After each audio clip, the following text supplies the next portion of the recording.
But 2 days later, I received a text message from one of the tenants asking why I am evicting her. I stare at the text message from Mrs. Smith, my hands actually shaking as I read it once, twice, 3 times. The words don't change. She's asking why I'm evicting her, using that exact word, evicting. My stomach drops because I haven't sent any eviction notices to anyone. I haven't even thought about not renewing leases. The timing hits me like a slap. 2 days after I ended my engagement with Christopher. 2 days after his family left my condo, furious that I wouldn't give them free apartments.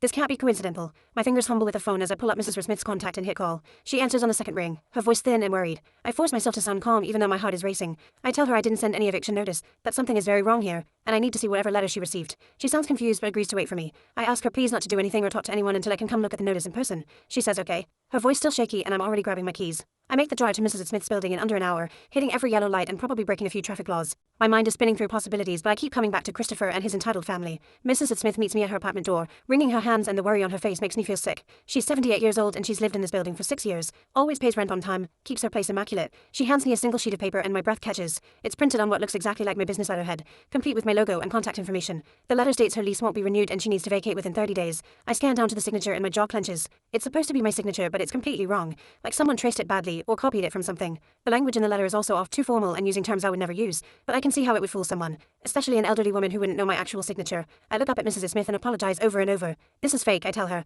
Someone is pretending to be me. I promise her she's not being evicted. Her lease is fine and I need to keep this letter as evidence while I figure out who did this. Back at my condo, I boot up my laptop and immediately check my property management software. I go through every access log, every login attempt, every change made in the past month. Nothing unusual. My email accounts show the same thing. No unauthorized access, no sent messages I didn't write, no forwarded emails. The security is intact, which means whoever created that fake letter didn't hack my systems. They had to physically make it and deliver it somehow. That takes effort and planning. Someone printed fake letterhead, forged my signature and either mailed it or hand-delivered it to Mrs. Smith's apartment. My stomach churned as I realized this could be bigger than one letter. I grab my phone and pull up my tenant contact list. I text the Johnsons first, asking if they received any unusual mail from me recently. Then I text Rob with the same question. My hands are steadier now, but my mind won't stop racing through worst-case scenarios. Rob texts back almost immediately. Yes, he got a letter yesterday that seemed weird. He says he figured he'd call me Monday to discuss it since the whole thing felt off. My heart sinks further. The Johnsons reply 2 minutes later confirming they also received a similar letter. Now I'm actually panicking because I don't know how widespread this is. I have 6 buildings with multiple units each. How many of my tenants got these fake eviction notices?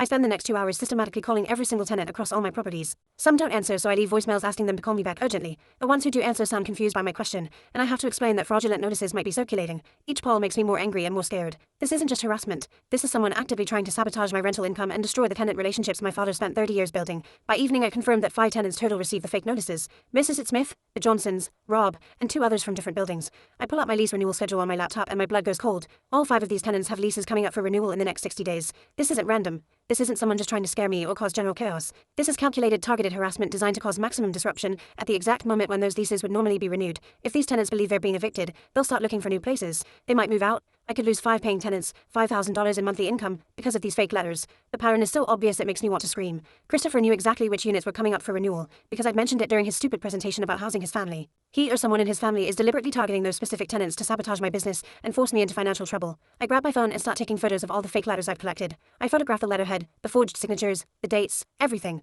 Then I create a new folder on my laptop labeled Evidence and start documenting everything. Date each tenant received their letter, which building they're in, when their lease renewal is scheduled. I type up a timeline starting from when Christopher's friend Evan saw me at the property, through the broken engagement, to now. My hands are steadier with this concrete task. The anger is still there, but I'm channeling it into organized documentation instead of just spinning in panic. I draft an email to all my tenants explaining that fraudulent eviction notices are being distributed by someone impersonating me. I make it clear that any real communication from me will come through certified mail or through our property portal with proper authentication. I explain I'm pursuing legal action against whoever is behind this. Before I send it, I add that I'm available by phone if anyone has concerns or questions. Sunday morning comes and I haven't slept well. I kept waking up thinking about what other ways Christopher might try to sabotage me. I need to talk to someone who isn't involved in this mess. Someone who will give me honest advice without any agenda. I call Laura Wade, my friend since college who has always been straightforward with me. She answers on the 3rd ring and I asked if she can come over. She hears something in my voice because she doesn't ask questions, just says she'll bring coffee and bagels. When she arrives 30 minutes later, I'm sitting at my kitchen table surrounded by printed documents and my laptop. She sets down a coffee and bagels and sits across from me. I tell her everything. The engagement ending, Christopher's demands for free housing, his family showing up at my condo, and now these fake eviction notices targeting my tenants.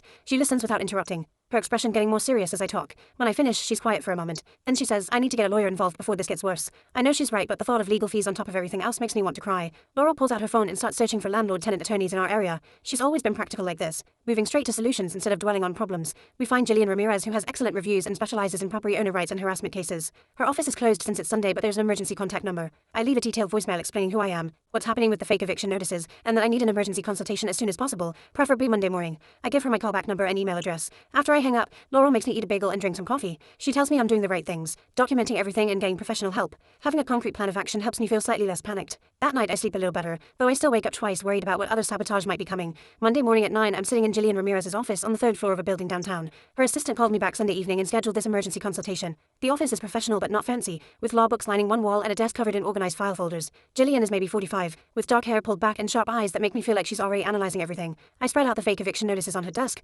along with my printed timeline and documentation of Christopher's family demanding free housing. I walk her through the whole situation, starting with my father's death and the inheritance, through the engagement ending, to receiving Mrs. Smith's text 2 days later. She listens carefully, taking notes in neat handwriting, occasionally asking clarifying questions. When I finish, she sets down her pen and looks at me. She says this is definitely harassment and possibly criminal impersonation depending on how the notices were distributed. Her calm, professional tone makes me feel less crazy for being so worried about this. Jillian outlines a 3-part strategy while I take notes on my phone. First, send cease and desist letters to Christopher and his family members, specifically his mother and brother, warning them that any further contact or harassment will result in legal action. Second, file a police report about the fraudulent notices since forging someone's signature and impersonating a property owner could be criminal. Third, prepare documentation for a possible restraining order if the harassment continues or escalates. She also recommends I send official letters to all my tenants clarifying the situation, reassuring them about their lease status, and offering a small rent credit for the stress and confusion caused, maybe $50 per affected tenant. She suggests it's a gesture of good faith that shows I take their concerns seriously. The plan feels solid and actionable. My hands have stopped shaking for the first time since I got Mrs. E. Smith's text. The panic that's been building in my chest for days finally starts to quiet down, because I have professional guidance and a clear path forward, instead of just reacting to attacks. I signed the paperwork authorizing Jillian to send the cease and desist letters to Christopher, Darlene, and Tony.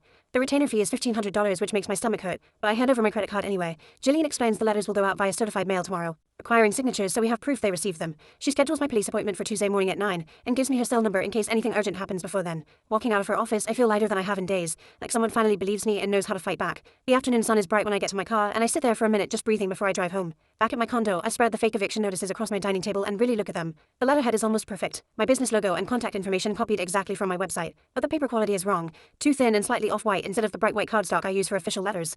I hold one up to the light and see the printer lines, the kind you get from a home inkjet printer, not the laser printer at my office supply store. The signature is terrible up close, shaky and uncertain, nothing like my actual handwriting. I take photos of every detail with my phone, then write out my observations in an email to Jillian with all the pictures attached. These small details might help prove who made them. I open my laptop and start drafting a letter to my tenants. It takes me 3 tries to get the tone right, professional but personal, explaining without oversharing. The letter says fraudulent eviction notices were sent by someone impersonating me. No real evictions are happening. All current leases remain valid, and anyone who got a fake notice will receive a $50 rent credit next month. I calculate quickly in my head. 5 tenants times $50 equals $250, which hurts but is necessary. Tenant trust is everything in this business, and Dad always said a good reputation is worth more than quick profits. I upload the letter to my property management portal and send it to all tenants across all 6 buildings, then print physical copies to mail so there's absolutely no confusion about what's real and what's fake. Tuesday morning I'm at the police station at 8:45, sitting in a plastic chair in the waiting area clutching my folder of evidence. The officer who calls me back is maybe 30, with tired eyes and a name tag that says Anderson. I follow him to a small desk in the open office area, not a private room, and he pulls out a form while I explain everything. I show him the fake eviction notices, my real business letterhead for comparison,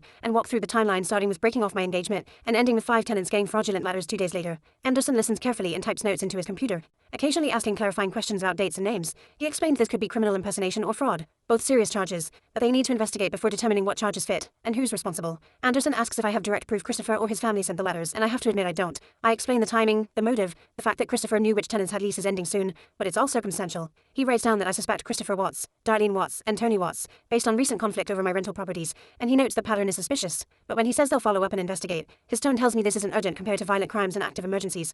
I leave the station with a case number and copies of my police report, feeling frustrated that the legal system can't move faster when someone is actively trying to destroy my business. The drive home feels longer than it should, and I keep checking my phone for more bad news. Wednesday afternoon, my phone rings with a number I don't recognize. I almost don't answer, but something makes me pick up. The man identifies himself as Alden Sears from the City Housing Department, and my heart immediately drops into my stomach. He says a complaint was filed about unsafe conditions and improper eviction procedures at my properties, specifically the building where Mrs. Smith lives. I know my buildings are safe. I know I haven't evicted anyone, which means this is Christopher attacking from another angle. Alden's voice is professional but not unkind as he explains he needs to do an inspection, and we schedule it for Friday morning at 10. I agree to meet him there with all my maintenance records and lease documentation. After I hang up, I sit on my couch staring at the wall for 10 minutes, trying to process how many different ways Christopher is coming after me. Wednesday evening I pull out every file cabinet in my home office and start gathering documentation. Dad taught me to keep copies of everything. Inspection reports going back years, maintenance logs with dates and contractor names, signed lease agreements for every tenant, rent payment records showing consistent on-time payments, email threads about repairs and requests. I organize everything into categories, creating clearly labeled folders for each building and each type of record. Thursday I take off work from my day job and spend 8 hours at my dining table sorting papers,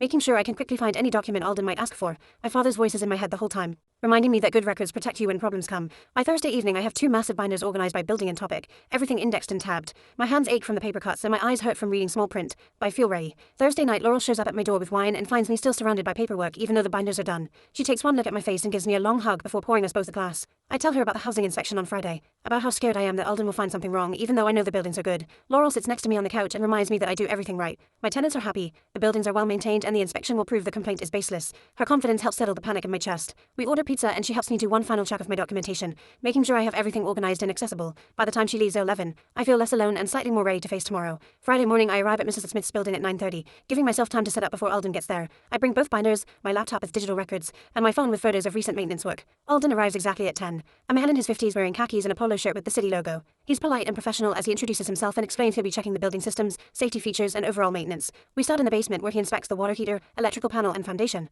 I provide documentation for every system, showing inspection dates and maintenance schedules. He takes notes on a tablet and occasionally asks questions, which I answer while showing him the relevant paperwork. We work our way through the building for 2 hours, checking smoke detectors in every unit, testing plumbing fixtures, examining electrical outlets, looking at structural elements, reviewing the roof condition. Alden is thorough but fair, clearly knowing what he's looking for and not trying to create problems where none exist. Mrs. Smith is home when we knock on her door and she invites us in immediately. While Alden checks her smoke detector and water pressure, she tells him unprompted that I'm an excellent landlord, who fixed her leaky faucet within 2 days and always responds quickly to any problems. She says the building is the best maintained place she's lived in 40 years of renting. Alden notes her comments on his tablet and I see him glance at me with what might be respect. After 2 hours, we're standing in the building lobby and Alden is reviewing his notes. He tells me the buildings are actually in better condition than most rental properties he inspects, everything up to code and well maintained. He found some minor gaps in my documentation system, nothing serious but areas where I can improve my record keeping for future inspections. I thank him for being thorough and professional, then ask what happens with the complaint that started this whole inspection. Alden says he'll file a report noting the complaint was unfounded and appears to be malicious given the lack of any actual violations. He can't tell me who filed the complaint due to privacy rules, but the look he gives me suggests he understands what's really happening here.